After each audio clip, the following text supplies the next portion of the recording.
and pranam to all of you. Again, I am coming back to my channel, Asit Government Tool Guru.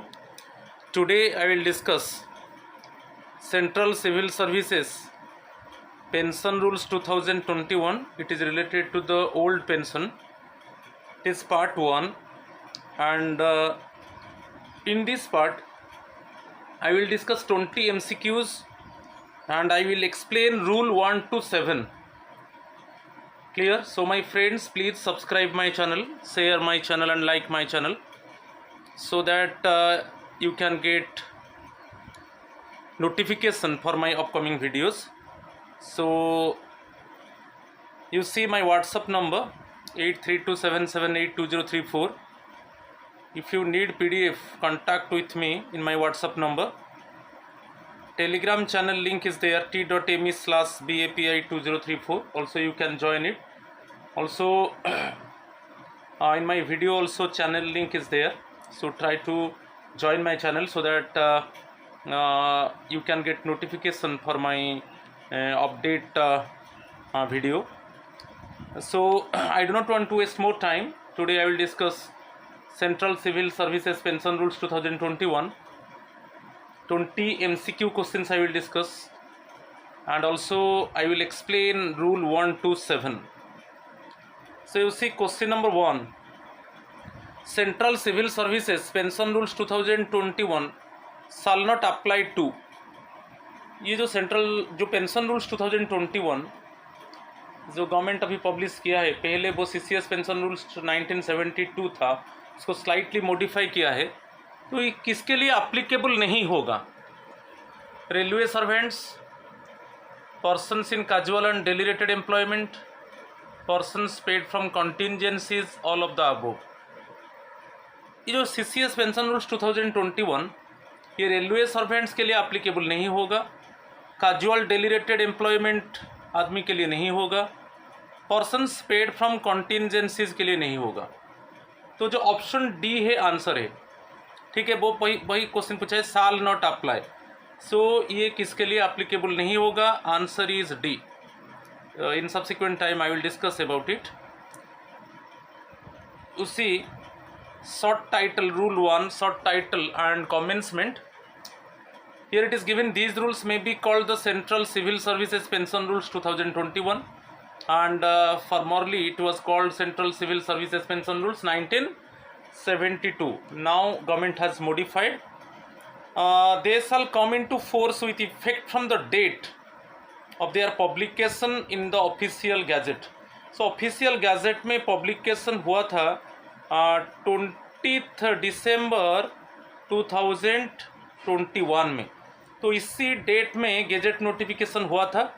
और ये जो यदि question पूछता है कि ये जो central civil services pension rules 2021 came into force on which date? It is 20th December 2021, because on this date actually government released its official gazette on it, right?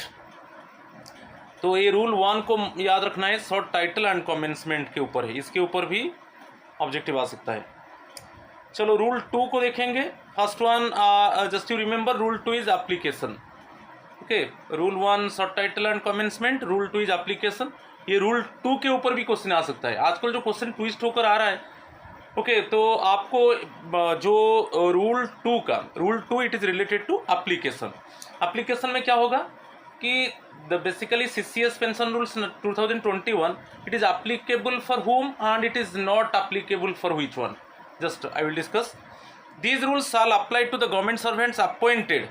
Here you see appointed on or before 31st day of December 2003. इसके ऊपर question तो आ रहा है. तो basically those government servants basically they got appointment before 31st December 2003. For them actually CCS Pension Rules 2021 is applicable, because after that, you know, from 1st January 2004 NPS system introduced by the government, National Pension System.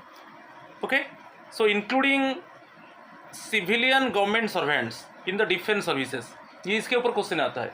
तो ये जो central civil services pension rules 2021 ये जो civilian government servants है defence services में, उनके लिए applicable होगा। जो civilian government servants appointed substantively to civil services and post in connection with the affairs of the यूनियन, इसको आपको याद रखना है, इसके ऊपर क्वेश्चन आता है, ठीक है। Which are borne on pensionable establishments, तो जो आपको याद रखना है, जो सिविलियन गवर्नमेंट सर्वेंट्स है जो डिफेंस सर्विसेज में काम करते हैं, basically their work is connected with the affairs of the union, okay, also this rule it is applicable for them. तो अभी देखेंगे ये रूल और किसके लिए एप्लीकेबल होगा। These rules also apply to, ये देख लीजिए अच्छे से, government servant who was put on induction training on or before 31st day of December 2003। हाँ, ये तो हो गया। आपको याद रखना है, जो भी गवर्नमेंट सर्वेंट्स को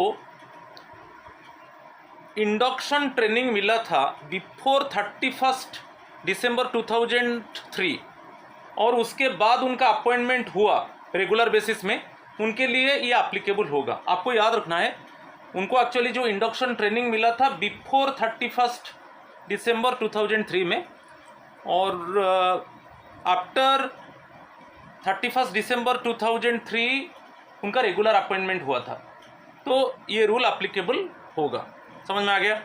चलो next one, a government servant who was initially appointed on or before 31st December 2003 in an establishment or department of the central government whose employees were covered by pension scheme other than the central civil services pension rules 1972।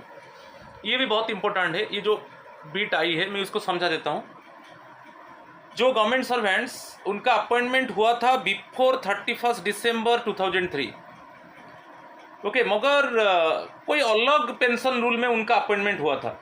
Central civil services pension rules 2002 जो 1972 था, central civil services pension rules 1972, इस related में उनको pension नहीं मिल रहा था और कोई अलग तरीके से अल्टरनेटिव पेंशन उनको मिल रहा था, तो उनके लिए भी ये central civil services pension rules 2021 applicable होगा। समझ में आ गया। जो फर्स्ट बीट है, उनका अपॉइंटमेंट हुआ था बिफोर 31st दिसंबर 2003, मगर उनका जो पेंशन रूल था वो एक्चुअली अलग था, जो सीसीएस पेंशन रूल्स 1972 से अलग था, ठीक है। तो उनके लिए ये सीसीएस पेंशन रूल्स 2021 एप्लीकेबल होगा, राइट। इसके ऊपर क्वेश्चन आ सकता है, बहुत इंपॉर्टेंट है। सेकेंड जो 2 का जो सबसेक्शन आई है देखेंगे, in a state government or an autonomous body under the central government or state government having a non-contributory pension scheme similar to the central civil services pension rules 1972। जो state government और N autonomous body under the central government, चाहे state government में हो और कोई autonomous body है under the central government और state government, तो उनमें जो नॉन कंट्रीब्यूटरी पेंशन स्कीम था वो सिमिलर था, सीसीएस पेंशन रूल्स 1972 के साथ सिमिलर था वो, ओके। आप जानते हैं कि जो contributory pension scheme, okay, having a non contributory pension scheme, okay, तो इनके लिए भी ये एप्लीकेबल होगा। तो आपको याद रखना है, जो ऑप्शन 2 में स्टेट गवर्नमेंट और autonomous bodies of the state government और सेंट्रल गवर्नमेंट, और जो गवर्नमेंट सर्वेंट इसमें काम करते थे और उनका जो पेंशन स्कीम था वो नॉन कंट्रीब्यूटरी पेंशन स्कीम था, ठीक है, और वो सिमिलर था central civil services pension rules 1972, तो उनके लिए भी ये सीसीएस पेंशन रूल्स 2021 एप्लीकेबल होगा। समझ में आ गया। तो ये दोनों सिमिलर है, ये जो आई सिमिलर है, इसमें कंफ्यूजन नहीं होना है। उनके लिए पेंशन स्कीम था मगर सिमिलर लाइक था, central civil services pension rules 1972 के साथ सिमिलर था, ओके, तो उनके लिए ये सीसीएस पेंशन रूल्स 2021 एप्लीकेबल होगा। चलो नेक्स्ट, थर्ड में देखेंगे, right, a government servant appointed after 31st December 2003 to a civil service or a post in connection with the affairs of the union if he fulfills the conditions for coverage under these rules in accordance with any special or general order issued by the government in this regard. Appointment हुआ था बाद में 31st, it means those government servants appointed after 31st December 2003 to a civil service और post connected with the union, मगर वो जो conditions fulfil कर रहे थे basically according to the general or special order issued by the government, तो government का जो स्पेशल और जनरल ऑर्डर था कि उनके लिए CCS पेंशन रूल्स 1972 लागू होगा। ठीक है, तो अभी भी ये डिक्लेयर हो गया कि CCS पेंशन रूल्स 2021 उनके लिए भी एप्लीकेबल होगा। मगर यहाँ पे कंडीशन क्या है, अपॉइंटमेंट बाद में हुआ आफ्टर 31st December 2003, मगर उनके लिए एक स्पेशल ऑर्डर था गवर्नमेंट का कि उनके लिए ओल्ड पेंशन लागू होगा। समझ में आ रहा है? तो CCS पेंशन रूल्स 2021 उनके लिए एप्लीकेबल होगा, तो ये बहुत इंपॉर्टेंट है। ठीक है, तो चलो 4th वन को देखेंगे। Persons who were regularly appointed in government service after 31st December 2003 but were conferred temporary status on or before 31st December 2003 in accordance with the casual laborers grant of temporary status and regularization of scheme of Government of India 1993 notified by Ministry of Personnel, okay, public grievances and pensions। so इसमें बता देता हूँ actually जो before 31st December 2003 जो status था वो temporary था, basically grant of temporary status and regular, तो उनका टेम्पोररी स्टाटस था बिफोर 31st December 2003। ठीक है, तो without any interruption in service, कोई सर्विस में कोई इंटरप्शन नहीं हुआ, and such temporary status is followed without interruption bye regular appointment. तो ये बहुत इंपॉर्टेंट है। इसमें क्या दिया कि बिफोर 31st December 2003 कुछ गवर्नमेंट एम्प्लॉइज वो उनका जो स्टाटस था टेम्पोररी था, without interruption in service after 31st December 2003 में उनको रेगुलर स्टाटस मिला, तो उनके लिए भी ये CCS पेंशन रूल्स 2021 लागू होगा। ओके, बिफोर 31st December 2003 उनका टेम्पोररी स्टाटस था, विदाउट इंटरप्शन ऑफ सर्विस, कोई सर्विस में इंटरप्शन नहीं हुआ, और आफ्टर 31st December 2003 उनका सर्विस रेगुलर हुआ, तो इस केस में उनको ओल्ड पेंशन मिलेगा। राइट, 5th वन को चलेंगे। The cases where in the event of death or discharge from service on the ground of invalidation in the case of government servant who having been appointed to civil services and post in connected with the affairs of the union after 31st December 2003 is covered by the Central Civil Services implementation of National Pension System Rules 2021. The benefits of invalid pension under Rule 39 and family pension under Rule 50 shall be payable to the government servant or his family। इसके ऊपर थोड़ा बता देता हूँ कि अभी NPS हम जानते हैं कि जो बेसिकली 1 जनवरी 2004 से नेशनल पेंशन सिस्टम लागू हुआ। ओके, जो भी जिनका अपॉइंटमेंट हुआ 1 जनवरी 2004 में, 4 और बाद, those basically people they got appointed on 1 January 2004 and after that actually for them national pension system is applicable। so मगर इसमें कोई डेथ हो जाता है, सपोज इनवैलिडेशन, सपोज आपको इनवैलिड डिक्लेयर कर दिया जाता है, इनवैलिड डिक्लेयर कर दिया जाएगा तो आपको इनवैलिड पेंशन मिलेगा। राइट, तो डिसेबिलिटी के वजह से आपको इनवैलिड डिक्लेयर कर दिया जाएगा तो इनवैलिड पेंशन मिलेगा। तो इस केस में आपको याद रखना है कि एक कंसर्न एम्प्लॉय का डेथ हो गया और उसको सर्विस से डिस्चार्ज कर दिया गया, क्योंकि इनवैलिडेशन डिक्लेयर करके उसको सर्विस से डिस्चार्ज कर दिया गया, तो इस केस में उनका NPS था, मगर इस केस में जिसको इनवैलिड डिक्लेयर कर दिया गया उसको इनवैलिड पेंशन मिलेगा, जो CCS pension rules 2021 under rule 39 के हिसाब से, और डेथ हो गया तो उसको फैमिली पेंशन मिलेगा एज यूजुअल। NPS है मगर फैमिली पेंशन मिलेगा, ये गवर्नमेंट डिक्लेयर किया है, मगर आपको वहाँ पर ऑप्शन चूज करना था। यदि आपका NPS है, if the government servant hard exercise option, यदि ऑप्शन चूज नहीं किया है तो डिफॉल्ट ऑप्शन है, तो ये रूल 10 में है, NPS का रूल 10 में इसके ऊपर क्वेश्चन आता है। एनपीएस का रूल 10 में क्लियरली मेंशन है कि आपका डेथ हो जाता है तो आपको फैमिली पेंशन मिलेगा, मगर आपको ऑप्शन देना है। ओके, आप ऑप्शन नहीं दिया तो डिफ़ॉल्ट ऑप्शन है तो आपको फैमिली पेंशन मिलेगा, जो सीसीएस पेंशन रूल्स 2021 रूल 50 में फैमिली पेंशन के ऊपर है।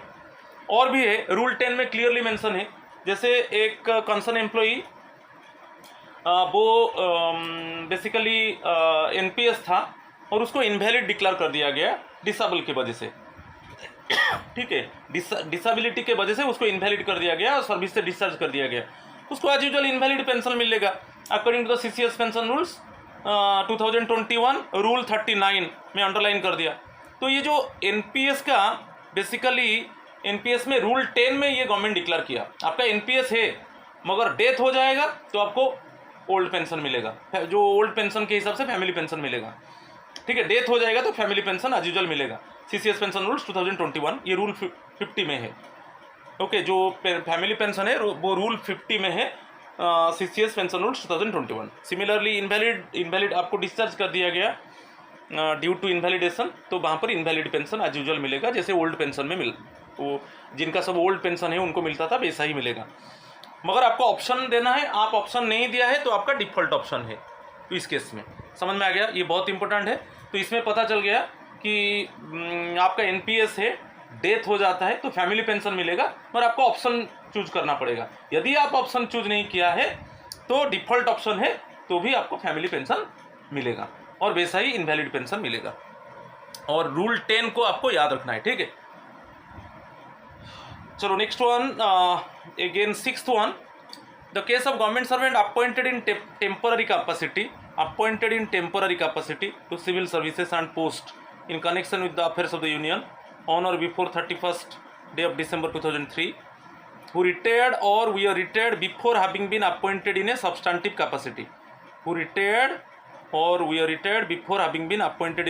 capacity, the benefits under these rules shall be payable to the government servant to the extent provided in the Central Civil Services Temporary CCS Temporary Service Rules 1965, इसको याद रखना है।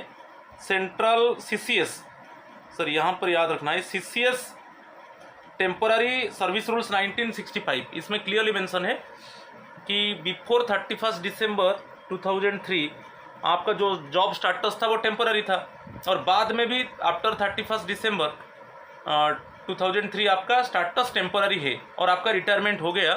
तो इस केस में आपको बेसिकली वही एज यूजुअल ओल्ड पेंशन के हिसाब से मिलेगा, सीसीएस पेंशन रूल्स 2021 के हिसाब से मिलेगा, मगर वहाँ पर जो कौन सा रूल लगेगा ना, सीसीएस टेम्पोररी सर्विस रूल्स 1965, तो ये भी एप्लीकेबल होगा।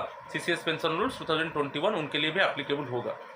तो ये जो 6 जो पार्ट्स है आपको रिमेंबर करना है, तो उनके लिए सीसीएस पेंशन रूल्स 2021 एप्लीकेबल होगा।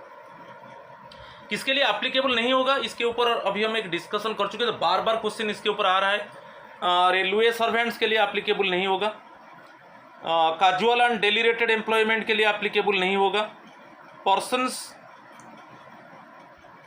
रेलवे सर्वेंट्स के लिए एप्लीकेबल नहीं होगा, casual and daily rated employment के लिए एप्लीकेबल नहीं होगा, persons paid from contingencies applicable नहीं होगा, जिनका कंट्रीब्यूटरी प्रोविडेंट फंड है सीपीएफ है, जिनका सीपीएफ है उनके लिए एप्लीकेबल नहीं होगा, members of the all India services applicable नहीं होगा, persons locally recruited for service in diplomatic consular or other Indian establishments in foreign countries इनके लिए एप्लीकेबल नहीं होगा, persons employed on contract except when the contract provides otherwise, जो जिन persons का contract basis में हो रहा है, मगर व्हेन द कॉन्ट्रैक्ट की कॉन्ट्रैक्ट बेसिस में हुआ, बाद में आपका आप टेम्पररी स्टाटस आपको मिल गया और बाद में आपका रेगुलर हो गया, तो इस केस में हो सकता है। मगर यहाँ पर दिया है persons employed on contract except when the contract provides otherwise, इनके लिए एप्लीकेबल नहीं होगा।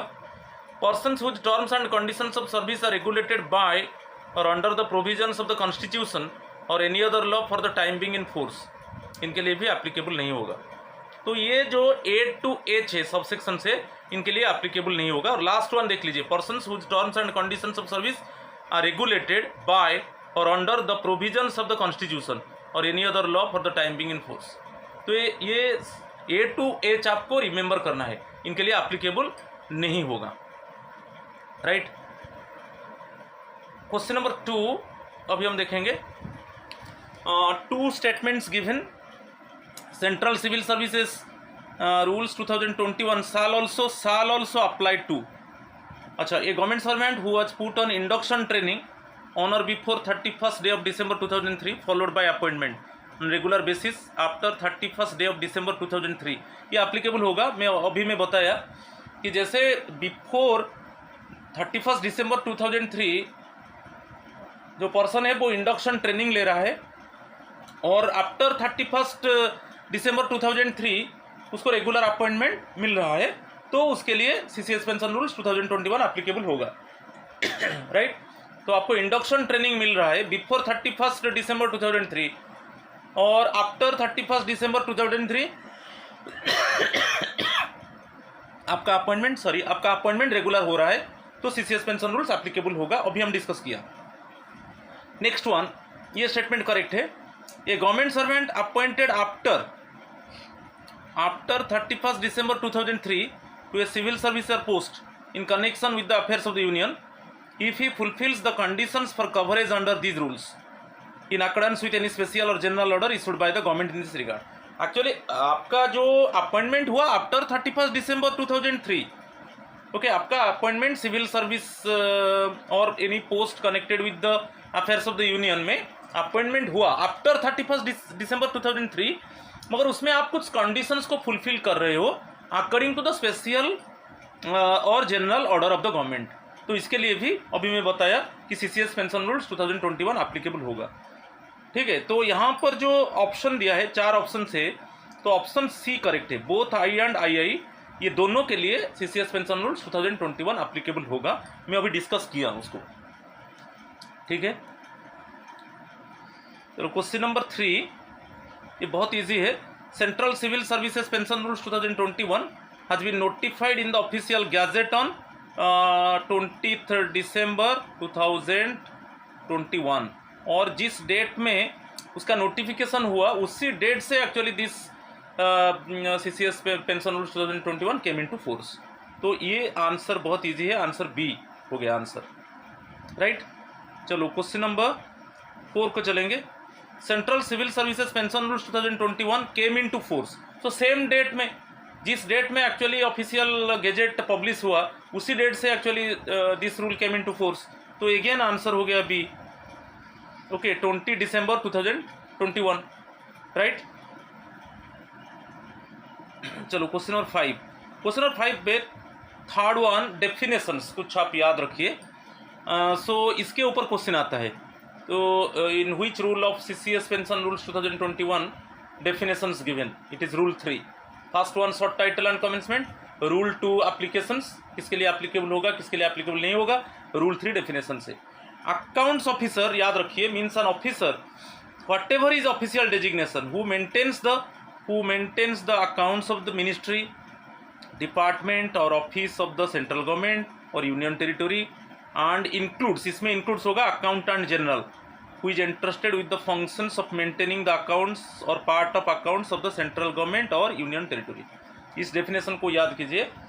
जो भी ऑफिसर है official who maintains the account of ministry, department or office और यूनियन टेरिटरी, और इसमें अकाउंटेंट जनरल है who is entrusted with the functions of maintaining the accounts और parts of accounts of the central government और union territory. ठीक है, तो जो अकाउंटेंट जनरल है जो सेंट्रल गवर्नमेंट का अकाउंट्स को मेंटेन करता है और यूनियन टेरिटरी का अकाउंट्स भी मेंटेन करता है, वो भी इसमें अकाउंट्स ऑफिसर में इंक्लूड होगा। ओके, अलर्टी दिया है means a government servant to whom government accommodation has been allotted, इसको गवर्नमेंट अकोमोडेशन मिला है on payment of licence fee or otherwise. ये तो बहुत ईजी है। एवरेज एमोलुमेंट्स, एवरेज एमोलुमेंट्स क्या है, जब आपका रिटायरमेंट हो रहा है सुपर एनुएशन रिटायरमेंट, तो जस्ट उसका presiding of the retirement 10 months आपको ले जाना है, और 10 मंथ्स में जो आपको सैलरी मिला है उसका एवरेज ले जाइए। सैलरी 10 मंथ्स का सैलरी को ऐड कर दीजिए, डिवाइड बाई 10 कर दीजिए, वो एवरेज एमोलुमेंट्स होगा। तो ये क्लियरली दिया है रूल 32 में, जो सीसीएस पेंशन रूल्स 2021, इसके ऊपर क्वेश्चन आता है, 1 मार्क क्वेश्चन आता है कि एवरेज एमोलुमेंट्स को किस रूल में डिफाइन किया गया है, रूल 32। और बेसिकली जो एमोलुमेंट्स होता है पेंशन में ओनली बेसिक पे, डीए इंक्लूड नहीं होगा, ओनली, ठीक है, बेसिक पे, ठीक है, ओनली बीपी को लिया जाएगा। और इसमें आपको डीए इंक्लूड किस में होगा, जब ग्रेच्युइटी कैलकुलेशन होगा, ठीक है। और ये जो है ये इसके ऊपर क्वेश्चन आता है। अभी एक ऑनलाइन सिस्टम है भविष्य, ऑनलाइन सिस्टम में जो पेंशनर है वो ट्रैक कर पाएगा, ओके, कि उसका जो पेंशन सैंक्शन हुआ कि नहीं, ओके, यहाँ पर दिया है clearly, an online system for sanction of retirement benefits, जो भी रिटायरमेंट बेनिफिट सैंक्शन हुआ कि नहीं वो इसी ऑनलाइन सिस्टम में ट्रैक कर पाएगा। And tracking of sanction and payment of pension by the government servant, समझ में आ रहा है। तो ये एक ऑनलाइन सिस्टम है भविष्य, इसमें जो कंसर्न रिटायर्ड गवर्नमेंट सर्वेंट है उसका रिटायरमेंट बेनिफिट्स, ओके, और उसका जो सैंक्शन है रिटायरमेंट बेनिफिट्स का सैंक्शन उसी ऑनलाइन सिस्टम में ट्रैक कर पाएगा, और उसको जो पेमेंट ऑफ पेंशन इसी में वो ट्रैक कर पाएगा। ये बहुत इंपॉर्टेंट है, ओके, भविष्य पोर्टल में। Next one, head of the department, ये भी इसके ऊपर भी क्वेश्चन आता है। Means an authority specified in schedule 1, जिसको अंडरलाइन कर रहा हूँ, देखिए इसके ऊपर क्वेश्चन आएगा। Schedule 1 to the delegation of financial power rules 1978, इसमें basically head of the department को क्लियरली डिफाइन किया गया है। Schedule 1 to the delegation of financial power rules 1978 and includes such other authority or person whom the president may by order specify as head of the department, और जो honourable president जिसको order करके वो declare करेंगे कि ये head of the department है। तो ये बहुत इंपॉर्टेंट है, ये आपको याद रखना है। बेसिकली जो हेड ऑफ द डिपार्टमेंट है basically schedule 1 to the delegation of financial power rules 1978 में स्पेसिफाई किया गया है। और जब ऑनरेबल प्रेसिडेंट वो ऑर्डर करते हैं कि ये particular the respective person is the head of the department, okay, तो वो भी होगा। ये बहुत इंपॉर्टेंट है। चलो next one, head of office. Head of office means gazetted officer declare किया गया है रूल 14 को देखिए, of the delegation of financial power rules 1978। Even आप देखिए delegation of financial power rules 1978 rule 14 में हेड ऑफ ऑफिस को डिफाइन किया गया है। इसके ऊपर क्वेश्चन आता है जिसको अंडरलाइन किया, एंड इंक्लूड्स, ये जो रूल 14 बहुत इंपॉर्टेंट है, क्वेश्चन आएगा कि head of office means a gazetted office declared as such under dash of the dash rule of the delegation of financial power rules 1978, it is rule 14 and includes such other authority or person whom the competent authority may by order specify as head of office। Pension disbursing authority को देखेंगे, इसके ऊपर question बार बार आता है। Pension disbursing authority, banks basically selected in consultation with RBI for payment of pension to government, central government civil pensioners as specified by controller general of accounts, ये इसके ऊपर क्वेश्चन आएगा। तो बेसिकली एक पेंशन डिस्पर्सिंग अथॉरिटी बैंक है after consulting with RBI, okay, for payment of pension to the central government और civil pensioners, और specified by the, इसको भी याद रखना है जिसको underline, controller general of accounts as specified by controller general of accounts. तो पोस्ट ऑफिस भी डिस्पर्सिंग अथॉरिटी है, ट्रेजरी इंक्लूडिंग सब ट्रेजरी दोनों को लेना है, डिस्पर्सिंग अथॉरिटी है, और accounts officer pension disbursing authority, ये चारों को याद रखना है। बैंक्स किसके साथ कंसल्ट करिए, RBI, and after basically specified by the controller general of accounts. Post office, treasury including sub treasury, accounts officer, ये सब पेंशन डिस्पर्सिंग अथॉरिटी है, इसके ऊपर क्वेश्चन आता है, ठीक है। चलो पेंशन पेमेंट ऑर्डर में ई पेमेंट पेंशन ऑर्डर भी इंक्लूड है। अभी ई पेंशन पेमेंट ऑर्डर जो ऑनलाइन में अभी पेंशन पेमेंट हो रहा है ऑनलाइन सिस्टम के माध्यम से, तो वो पेंशन पेमेंट ऑर्डर, ई पेंशन पेमेंट ऑर्डर भी इंक्लूड है। सर्विस बुक में सर्विस रोल भी इंक्लूड है, ठीक है, इसको सब याद रखना है। ये रूल 3 में डेफिनेशंस में है। चलो रूल 4 को चलेंगे, CCS pension rules 2021। Government servants transferred from services and post to which these rules do not apply. जो गवर्नमेंट सर्वेंट एक्चुअली एक डिपार्टमेंट से उनका ट्रांसफ़र हुआ जहाँ पर सीसीएस पेंशन रूल्स एप्लीकेबल नहीं है, तो उनके लिए क्या होगा। अभी वो एक ऐसा डिपार्टमेंट से आ रहे हैं जिस डिपार्टमेंट में एक्चुअली ये सीसीएस पेंशन रूल्स एप्लीकेबल नहीं था, मगर अभी जो डिपार्टमेंट को आ रहे हैं आफ्टर ट्रांसफ़र, ओके, जिस डिपार्टमेंट में वो ज्वाइन कर रहे हैं उसमें एप्लीकेबल है, तो उनके लिए क्या होगा। A government servant who is transferred permanently to a service और post to which these rules apply from a service और post to which these rules do not apply shall become subject to these rules. मैं अभी बताया, वो एक department में काम कर रहे थे जहाँ पर सीसीएस पेंशन रूल्स एप्लीकेबल नहीं था, मगर अभी जिस डिपार्टमेंट को वो ट्रांसफ़र होकर आ रहे हैं परमानेंटली, यहाँ पर देखिए परमानेंटली वो ट्रांसफ़र होकर आ रहे हैं, तो इस डिपार्टमेंट में सीसीएस पेंशन रूल्स एप्लीकेबल है। तो उनको क्या करना पड़ेगा, ऑप्शन दिया जाएगा। ऑप्शन आपको 6 मंथ्स के अंदर, विद इन 6 मंथ्स आपको ऑप्शन देना है। चाहे आपका जो प्रीवियस डिपार्टमेंट का जो स्कीम था वो आप चूज करेंगे, या अभी जो डिपार्टमेंट में आया जहाँ पर सीसीएस पेंशन रूल्स है उसको आप चूज करेंगे। क्योंकि जिस डिपार्टमेंट में आप काम कर रहे थे वहाँ पर सीसीएस पेंशन रूल्स लागू नहीं था, मगर अभी परमानेंटली ट्रांसफ़र होकर जिस डिपार्टमेंट को आप आ गए वहाँ पर सीसीएस पेंशन रूल्स लागू है। तो आपको 2 ऑप्शंस है, तो आप किसको चूज करेंगे, 6 मंथ्स के अंदर आपको चूज करना है। ये दिया है, provided that it shall be open to him within 6 months. इसके ऊपर क्वेश्चन आता है ऑफ द डेट ऑफ, अच्छा ये जो 6 मंथ्स कैसे कैलकुलेट होगा ना, of the date of issue of the order of his permanent transfer. जिस डेट में आपको परमानेंट ट्रांसफर ऑर्डर मिला, ठीक है, यदि आप लीव और if he is on leave तो लीव से रिटर्न आने के बाद, यदि जिस डेट में आपको परमानेंट ट्रांसफर ऑर्डर मिला उस समय आप लीव में हो, तो जिस डेट में आप लीव खत्म हो गया और फिर आपका सर्विस स्टार्ट हो गया, उसी डेट से आप काउंट कर लो। तो जो 6 मंथ्स कैसे काउंट होगा बहुत इंपॉर्टेंट है कि जिस डेट में आपको ये परमानेंट ट्रांसफर ऑर्डर मिलेगा और यदि उस समय आप लीव में हो तो आप लीव खत्म होने के बाद, लीव खत्म हो गया और जो आज लीव खत्म हो गया तो वेरी नेक्स्ट डे से वो शुरू हो जाएगा। तो उसी में 6 मंथ्स के अंदर आपको ऑप्शन चूज करना है कि अभी जो जिस डिपार्टमेंट में आए वहाँ पर सीसीएस पेंशन रूल्स है क्या, उसको आप उसी को लेना है। यदि ना जो प्रीवियस डिपार्टमेंट में आप काम कर रहे थे वहाँ पर जो स्कीम है आप उसको चूज करना है। तो आप ये जो ऑप्शन को आपको चूज करना है, और एक बार ये ऑप्शन को आप चूज करोगे तो वो चेंज नहीं होगा। यह है to elect to be govern by the pension rules to which he was subject immediately before the date of his transfer. The option under the provision to sub rule 1 shall be exercised in writing.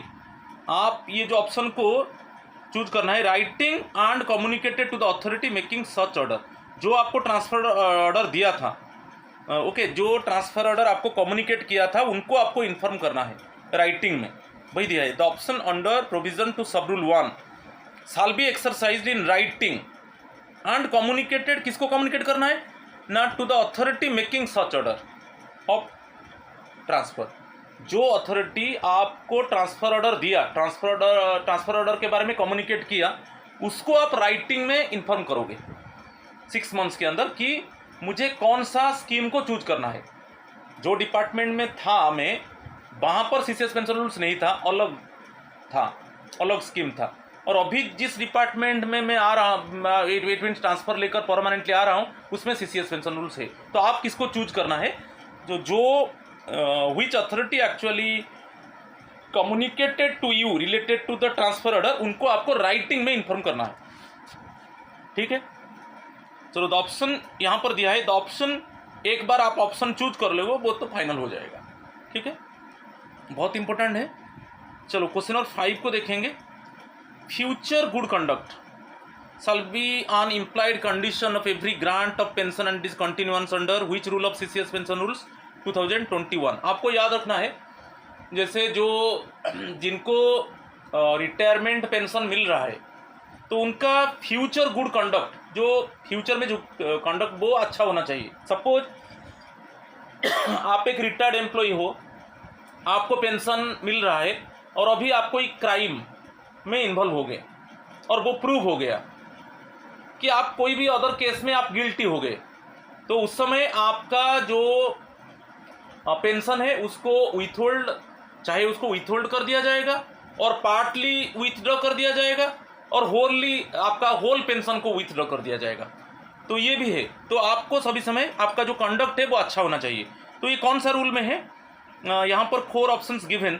Actually rule 7 देख लीजिए, CCS pension rules 2021 rule 7 में clearly mention है कि आपका सभी समय conduct अच्छा होना चाहिए। यदि आप अभी रिटायरमेंट पेंशन ले रहे हो, आप कन्विक्ट हो गए, आप गिल्टी हो गए और वो प्रूव हो गया, तो वहाँ पर आपका पेंशन को either pension must be withhold one or part of the pension can be withdrawn or whole of the pension can be withdrawn by the competent authority, ठीक है। उसके बारे में हम देखेंगे अभी आगे में।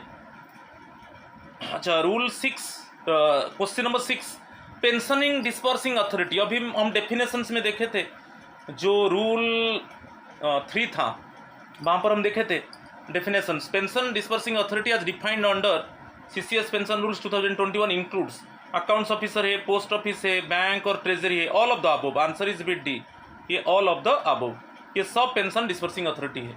अभी हम डिस्कशन किया था जो रूल 3 डेफिनेशंस था, ठीक है। Question number 7, minor as defined under CCS pension rules 2021 who has not completed the age of, ये तो बहुत ईजी है, 18 ईयर्स। तो माइनर किसको बोलेंगे, जो एज एक्चुअली 18 ईयर्स कंप्लीट नहीं किया है उनको हम माइनर बोलेंगे, ठीक है। तो option D is correct one. तो अभी रूल 5 को देखेंगे, ये बहुत इंपॉर्टेंट है। क्लेम्स टू पेंशन और family pension, any claim to pension और family pension shall be regulated by the provisions of these rules in force at the time when a government servant retires or is retired or is discharged or is allowed to resign from service or dies as the case may be। यहाँ पर जो option है आप ये 2 को देख लीजिए, ये बहुत इंपॉर्टेंट है। इसमें क्या है, जब आपका रिटायरमेंट हुआ, ठीक है, रिटायरमेंट के पहले आप सपोज लीव में थे, जब आपका रिटायरमेंट हुआ आप लीव में थे, ठीक है, कि जैसे आप जब आपका रिटायरमेंट हुआ आप लीव में थे, डेथ हो गया, तो उसमें इसको हम कैसे मानेंगे, उसको वही लीव माना जाएगा, उसको ड्यूटी पीरियड माना नहीं जाएगा। माने मैं क्या बोलता हूँ, जब आपका रिटायरमेंट हुआ आप लीव में थे, आप लीव में थे तो आपका रिटायरमेंट हो गया तो वो लीव माना जाएगा। रिटायरमेंट टाइम में आप लीव में थे, आपका डेथ हो गया तो उसको वही लीव माना जाएगा, ओके। तो रिटायरमेंट के टाइम में आप सस्पेंशन, आपको सस्पेंड किया गया था रिटायरमेंट टाइम में, तो वही आपको सस्पेंशन माना जाएगा, ठीक है। और भी ये है कि आप जैसे रिटायरमेंट टाइम में आपको सस्पेंड कर दिया गया था और उस समय डेथ हो गया आपका, ठीक है, तो वही आपको वो सस्पेंशन माना जाएगा। तो ये जो केस है ये दिया है, the day on which a government servant retires, ये फर्स्ट वन बहुत इंपॉर्टेंट है, जिस डेट में आपका रिटायरमेंट हो रहा है और आपको सर्विस से डिस्चार्ज किया जा रहा है, वो डे एक्चुअली ड्यूटी पीरियड माना जाएगा, वही क्लियरली दिया है। देखिए, the day on which a government servant retires और इज रिटायर्ड और इज डिस्चार्ज और is allowed to resign from service as the case may be shall be treated as is last completed working day. जिस date में आपका retirement हो रहा है, आपको सर्विस से डिस्चार्ज किया जा रहा है और आप सर्विस रिजाइन कर रहे हो, तो वो डेट आपका लास्ट वर्किंग डे है। इट मीन्स हम मान लिए कि जिस डेट में रिटायरमेंट होगा, कि जिस डेट में आप रिजाइन दे रहे हो, कि जिस डेट में आपको डिस्चार्ज सर्विस से डिस्चार्ज किया जा रहा है, वो डे एक्चुअली वर्किंग डे है, ठीक है, और लास्ट वर्किंग डे होगा। और नेक्स्ट है the day and the date of death shall also be treated as a completed. अच्छा, डेथ हो जाता है, जिस डेट में आपका डेथ हो जाता है वो उसको कंप्लीट वर्किंग डे माना जाएगा। ये भी बहुत इंपॉर्टेंट है, the day of death shall also be treated as a completed working day, ठीक है। ये बहुत इंपॉर्टेंट है, इसके ऊपर क्वेश्चन आता है। तो डेथ हो जाएगा जिस डेट में, उसको कंप्लीट वर्किंग डे माना जाएगा। और जैसे आपका रिटायरमेंट हो रहा है और आपको सर्विस से डिस्चार्ज किया जा रहा है, आप रिजाइन दे रहे हो, वो भी आपका लास्ट वर्किंग डे होगा। Provided that in a case where the government servant immediately before his retirement or death was absent from duty on leave or otherwise or was under suspension, the day of retirement or death shall be part of such leave or absence or suspension। ये तो बहुत common चीज़ है कि जैसे आप retirement time में leave में थे, तो आपका रिटायरमेंट हो गया तो लीव माना जाएगा, ओके। जिस डेट में आपका रिटायरमेंट हुआ उस समय आप लीव में थे ना, उसको लीव माना जाएगा। कि रिटायरमेंट डे में आप सस्पेंड थे तो आपको सस्पेंशन माना जाएगा, ठीक है। समझ में आ रहा है कि नहीं? तो ये चीज़ आपको थोड़ा ध्यान देना है। और क्वेश्चन नंबर 8 देखेंगे, central civil services pension rules 2021 shall apply to a government servants appointed on or before. ये तो बहुत इजी है, 31 दिसंबर 2003 उनके लिए एप्लीकेबल है, क्योंकि 1 जनवरी 2004 से एनपीएस नेशनल पेंशन सिस्टम लागू हुआ। ठीक है, तो आंसर बी करेक्ट है। क्वेश्चन नंबर 9, इसको भी हम डिस्कस कर चुके हैं। In a case where the government servant immediately before his retirement और death was absent from duty on leave or otherwise or was under suspension, the day of retirement or death shall be part of such leave or absence or suspension treated as working day, either absence or working day as per discretion of competent authority, none of the above। Actually जो option ए है correct है, part of such leave और absence और suspension. यदि आपका before retirement आप leave में हो और death was absent from duty on leave और अदरवाइज और वाज अंडर सस्पेंशन, तो जैसे आप बिफोर रिटायरमेंट आप लीव में थे, ठीक है, डेथ हो गया, बिफोर रिटायरमेंट आप लीव में थे, आपका डेथ हो जाता है तो उसको लीव माना जाएगा। वैसा ही आप जैसे रिटायरमेंट के बिफोर रिटायरमेंट आप सस्पेंडेड थे और आपका रिटायरमेंट हो गया, कि आप सस्पेंडेड थे जस्ट बिफोर रिटायरमेंट, आपका डेथ हो जाता है तो उसको वही सस्पेंशन माना जाएगा। ठीक है, तो part of such leave or absence or suspension इसको माना जाएगा। तो option A is correct one, right.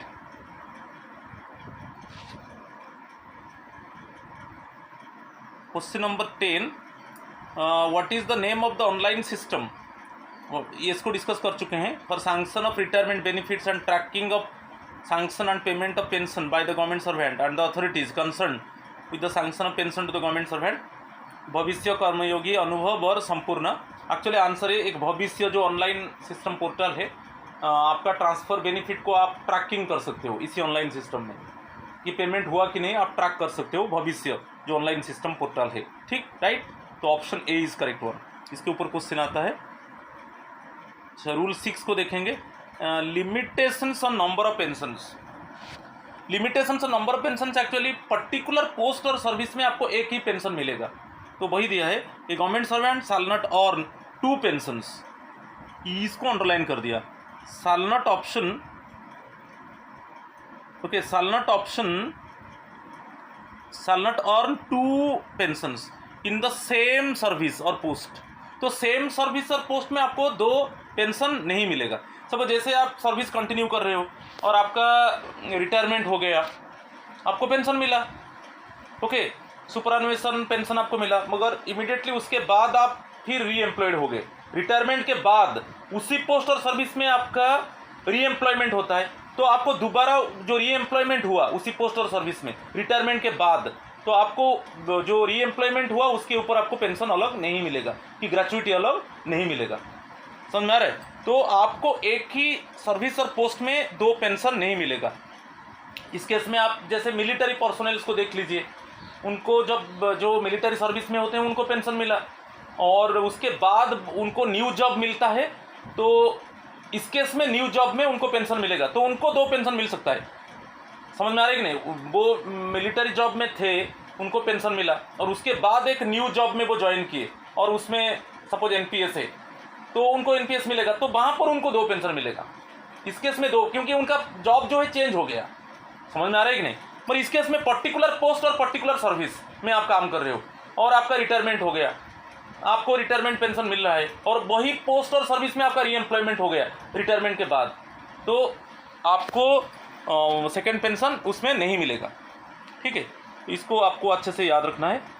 Rule 7 इसको थोड़ा देख लीजिए, अभी डिस्कस किया था इसको। Pension and family pension subject पे फ्यूचर गुड कंडक्ट, अभी मैं डिस्कस किया था, इसके ऊपर क्वेश्चन था फ्यूचर गुड कंडक्ट।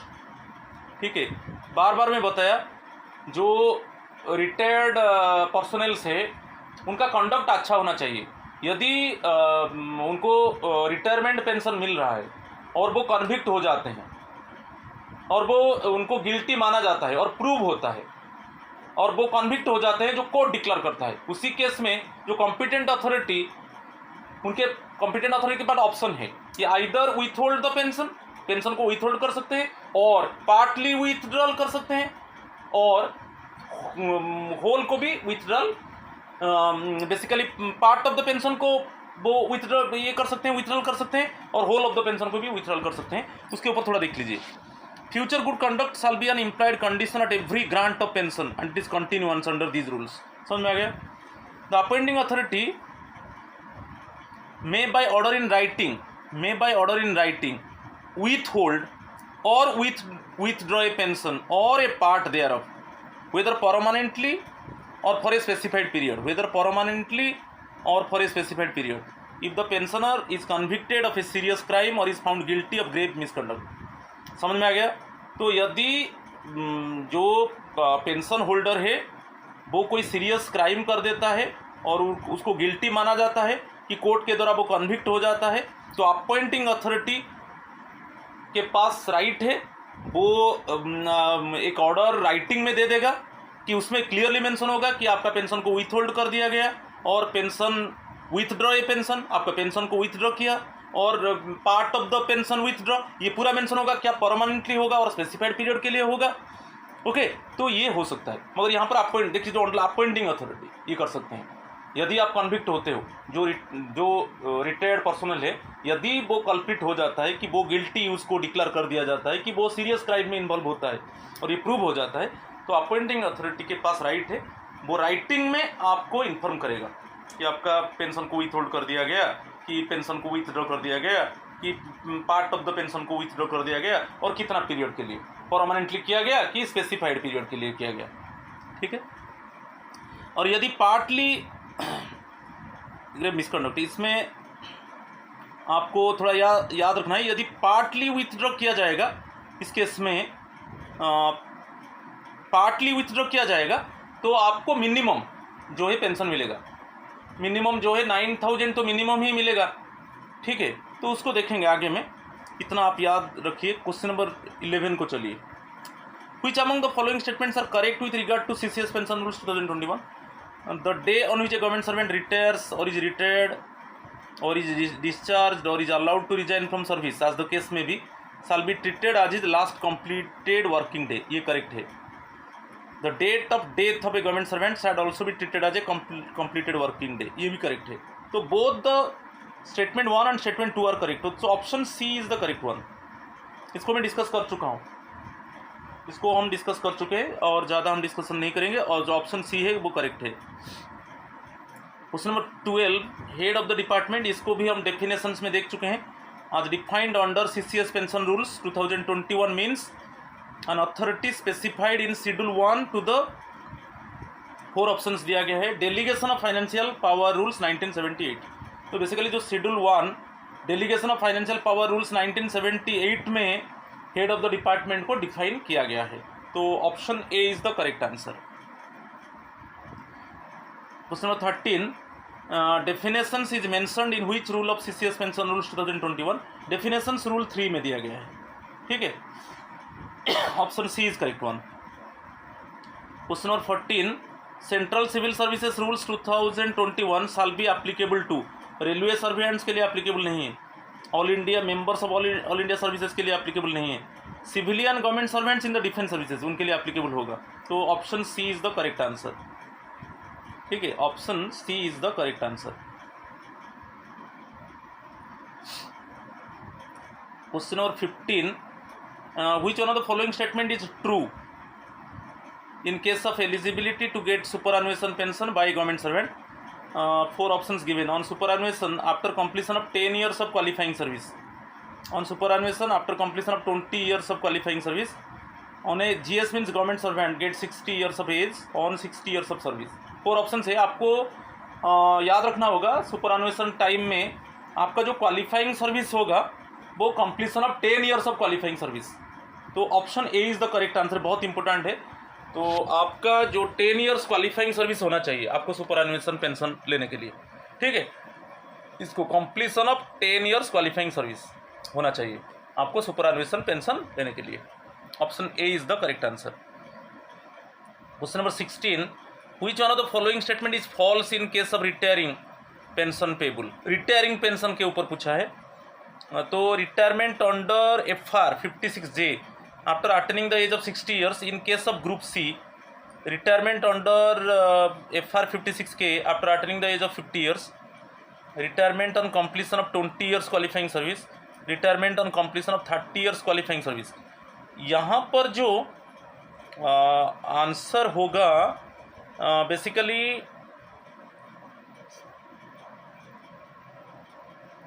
यहाँ पर जो आंसर होगा इनके सब which are the following statement false पूछा है, तो ऑप्शन ए, क्योंकि जो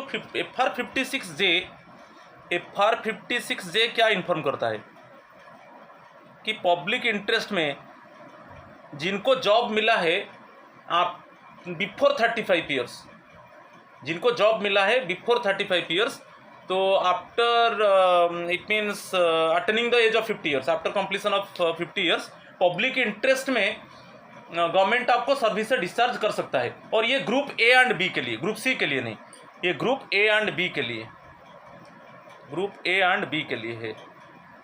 बिफोर आपको जॉब मिला है बिफोर 35 ईयर्स, तो जब आप 50 ईयर्स कंप्लीट करोगे वहाँ पर पब्लिक इंटरेस्ट में गवर्नमेंट आपको सर्विस से डिस्चार्ज कर सकता है। और यदि आपका अपॉइंटमेंट हुआ है जॉब में आफ्टर 35 ईयर्स, तब आपको 55 आफ्टर अटेनिंग 55 ईयर्स आपको पब्लिक इंटरेस्ट में गवर्नमेंट डिस्चार्ज कर सकता है। मगर ये जो है ग्रुप ए एंड बी के लिए, मगर यहाँ पर ग्रुप सी दिया है, तो ये फॉल्स है, तो ऑप्शन ए फॉल्स है। 56 के भी है, after attaining the age of 50 years आप 20 ईयर्स क्वालिफाइंग सर्विस में रिटायरमेंट हो सकता है, 30 ईयर्स क्वालिफाइंग सर्विस में रिटायरमेंट हो सकता है। ठीक है, तो option A is the correct answer. Which one of the following rules of CCS pension rules 1972 is applicable in case of government servant? यहाँ पर 1972 का 2021 कर दीजिए। Is applicable in case of government servant who is voluntarily discharging on completion of 20 years of qualifying service। ये आप rule देख लीजिए, 43 देख लीजिए, ये अभी जो CCS पेंशन रूल्स 2021 रूल 43 देखिए। After completion of 20 years of qualifying service, after completion of 20 years of qualifying service the concern government employee वो नोटिस दे सकता है कि मुझे वॉल्यूंटरी रिटायरमेंट लेना है। ठीक है, मुझे वॉल्यूंटरी रिटायरमेंट लेना है और वो गवर्नमेंट को नोटिस दे सकता है। ठीक है, रूल 43 इसमें आगे में हम डिस्कस करेंगे इसको। चलो क्वेश्चन नंबर 18, तो यहाँ पर दे दिया, देखो pension and family pension subject to future good conduct के ऊपर बताया था, ये फिर मैं डिस्कस यहाँ पर कर दिया।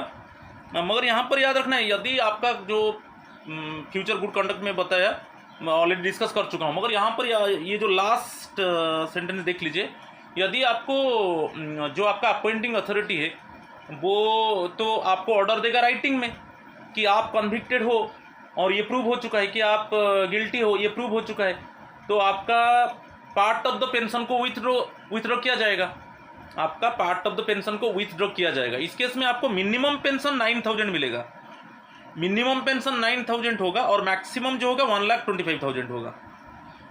ठीक है, और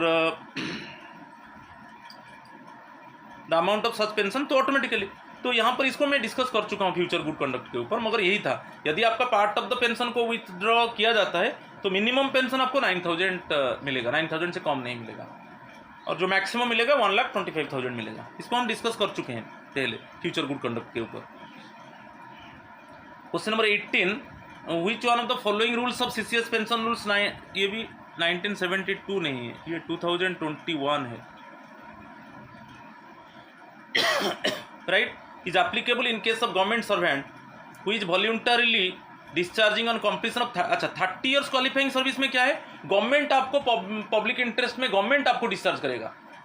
जो आपको याद रखना है कि 20 ईयर्स क्वालिफाइंग सर्विस के बाद खुद गवर्नमेंट एम्प्लॉय को नोटिस करेगा कि मुझे वॉलंटरी रिटायरमेंट लेना है, मगर 30 ईयर्स क्वालिफाइंग सर्विस के बाद चाहे गवर्नमेंट चाहेगा तो आपको डिस्चार्ज कर सकता है पब्लिक इंटरेस्ट में। समझ में आ गया दोनों में? तो ये जो है रूल 42 है, rule 42 of CCS pension rules 2021 में क्लियरली मेंशन है कि आपका क्वालिफाइंग सर्विस जो है 30 ईयर्स कंप्लीट हो चुका है और पब्लिक इंटरेस्ट में अभी आपको गवर्नमेंट डिस्चार्ज करेगा, 3 मंथ्स नोटिस आपको गवर्नमेंट देगा, ओके, तो आपको डिस्चार्ज करेगा। यदि 3 मंथ्स नोटिस नहीं देगा तो आपको 3 मंथ सैलरी देगा, और वहाँ पर भी वही है। मगर 20 ईयर्स में क्या है, 20 ईयर्स क्वालिफाइंग सर्विस के बाद खुद गवर्नमेंट एम्प्लॉय चाहता है कि मुझे वॉलंटरी रिटायरमेंट लेना है, ठीक है, वहां पर वो 3 मंथ्स नोटिस देगा concern government employee, 3 months notice नहीं देगा तो 3 मंथ सैलरी गवर्नमेंट को देगा और वॉलंटरी रिटायरमेंट लेगा। वहां पर वॉलंटरी रिटायरमेंट के ऊपर ही, यहाँ पर क्या है, ये जो है रिलेटेड 30 ईयर्स में यहाँ पर गवर्नमेंट आपको डिस्चार्ज करेगा, और 20 ईयर्स केस में खुद गवर्नमेंट एम्प्लॉय चाहता है कि मुझे वॉलंटरी रिटायरमेंट लेना है। ये रूल 42 में है अभी जो सीसीएस पेंशन रूल्स 2021, इसको रेक्टिफाई करना है जो pension rules 2021। Question number 19, which one of the following kind of pension does not comes under CCS pension rules? Invalid pension है, कंपासनेट पेंशन नहीं है, कंपासनेट अलोवेंस है, कंपासनेट अलोवेंस है, कंपासनेट पेंशन नहीं है, पेंशन ऑन ऑब्जर्वेशन है, रिटायरिंग पेंशन है, ये वॉलंटरी रिटायरमेंट में मिलता है, रिटायरिंग पेंशन है। तो यहाँ पर जो आपको गलत वही दिया है, डज नॉट कम्स अंडर, तो कंपासनेट पेंशन नहीं है, कंपासनेट अलोवेंस है, तो ये ऑप्शन बी आंसर होगा। आज का लास्ट क्वेश्चन देखेंगे। A government servant compulsorily retired from service as a penalty may be granted a compulsory retirement pension. Suppose आपको पेनाल्टी में आपको सर्विस से डिस्चार्ज कर दिया गया, आपको क्या मिलेगा? कंपल्सरी रिटायरमेंट पेंशन मिलेगा by the competent authority. To impose such penalty is 4 options given, pension और रिटायरमेंट ग्रेचुइटी और both at a rate not less than 2/3 and not more than full superannuation pension or gratuity or both admissible to him on the date of his compulsory retirement. Gratuity only at a rate not less than 2/3 of full superannuation pension admissible to him on the date of his compulsory retirement. जो third option है, pension only at a rate not less than 2/3 of full superannuation pension admissible to him on the date of his compulsory retirement. No pension or gratuity is payable on punishment of compulsory retirement. तो यहाँ पर जो option A correct है, pension और retirement gratuity और both at a rate not less than 2/3, ये जो 2/3 not less than 2/3 of superannuation pension and not more than full superannuation pension or gratuity और both admissible to him on the date of his compulsory retirement. तो आपको जो pension की और gratuity और both जो मिलेगा वो नॉट लेस दैन 2/3, जो सुपर अनुएशन पेंशन का 2/3 से कम नहीं होगा, ठीक है। तो option A is the correct answer. तो ये 20 क्वेश्चंस में डिस्कस किया, और जो सीसीएस पेंशन रूल्स 2021 का रूल 1 to 7 में डिस्कस किया। तो आगे में अभी हम अदर रूल्स को डिस्कस करेंगे, ठीक है। तो please my friend subscribe my channel, share my channel, like my channel, so that definitely it would be benefiting for others. Please share my channel to others so that they can get benefit. It would be very useful for them. So आज इतना ही है, thank you और नमस्कार to all of you.